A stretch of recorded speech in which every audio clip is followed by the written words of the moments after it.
Doflamingo, Orochi, Kaido, you fucking sons of bitches! Oh my... Okay, I'm sorry if I went off the rails on that one, guys. It's just... the reveals in this chapter. The reveal, just...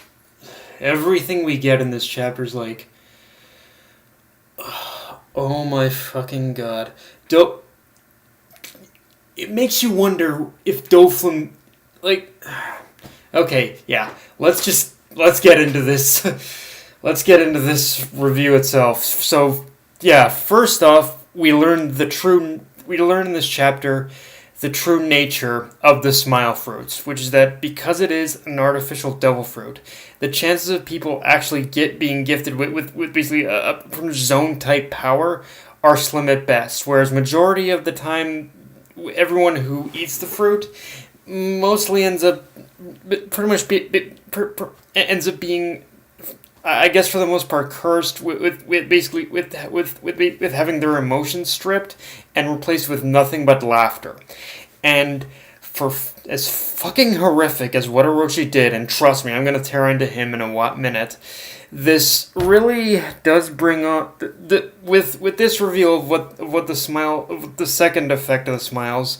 It really does bring on a whole new meaning to basically what pretty much Doflamingo said to Disco all the way back in the pre-time skip of One Piece about how this era being the age of smiles. He was basically referring to pretty much this, when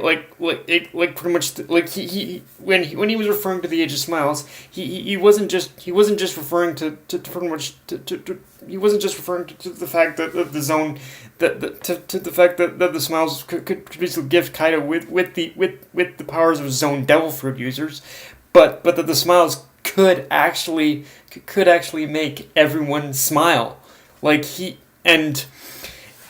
And so, I think so. Because of that, I think it's more than fair to say that Doflamingo knew from way back then what the smiles were capable of, and I think Doflamingo even had his own ideas of basically how he himself had wanted to use the fruits.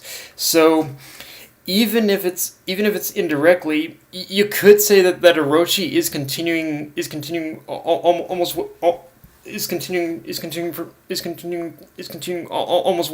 any side plans that Doflamingo had for the smiles outside of supplying them to Kaido. This is just one of those reveals where it's so freaking it's so goddamn scary in so many ways, and in some ways it scares me. This reveal scares me, and in other ways it pisses me the fuck off as well. So it's like if you hear me swear, it's like if you hear me swear a lot in this review, that's going to be the reason. But yeah, Kaido. Actually, you know what? I'm going to add one more. Kaido, Caesar, Doflamingo, Orochi. All four of you sons of bitches are the biggest bastards I've ever seen in One Piece up to this point. Like, really. And it's just these four individuals are the most guilty in all of this, and it's just downright horrific. It's too much to take in. It honestly is sometimes. Now, and yeah, let's just narrow down those 4 to 1, because Orochi. I think it's fair to...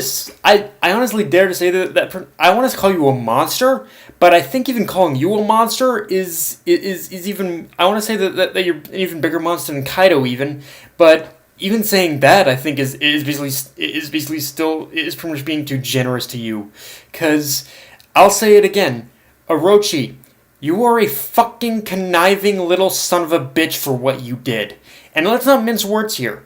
Orochi weaponized the smiles against his own country, and he did it in a way that's more horrific and deadly than pretty much how Kaido wants to use them. Because with Kaido, he just wants an army.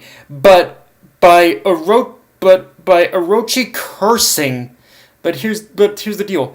By Orochi actually cursing, by Orochi cursing the citizens with eternal laughter, he's actually managed to subjugate them in a way that's worse than if you were to just use force to make them obey.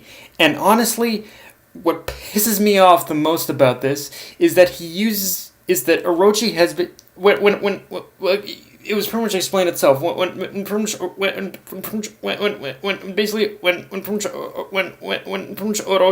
had discovered as to what the smiles as what the second effect of the smiles could do, he pretty much used it as a means to in order to with how things have played out now and how he's used the smiles on his own countrymen. He's basically used it as a means to pretty much cover up every harmful thing he's done in this country in plain view. Like pretty much, but like it's really one of those things where, but it's one of those things where, or pretty much by, where pretty much Orochi, by pretty much the effect of Orochi having used these smiles on his countrymen, he can pretty much easily hide in plain sight that he can pretty much do almost anything that he pretty much wants to do, and the world government is just going to interpret it as, oh, everyone is basically happy and gleeful, so they pretty much must pretty much love everything Orochi is doing, but it's one big cover up is what he's doing. He's using the fact that he's using the smiles as a way to cover up every single harmful thing he's done to this country, and it's honestly it's even worse than pretty much it's worse than what Doflamingo had done and what Crocodile had done in their attempts in order to take over like both Alabasta and Dressrosa. Like this is like, oh my god, this is. Orochi, you are a bastard. There is no getting around that. You are just a bastard.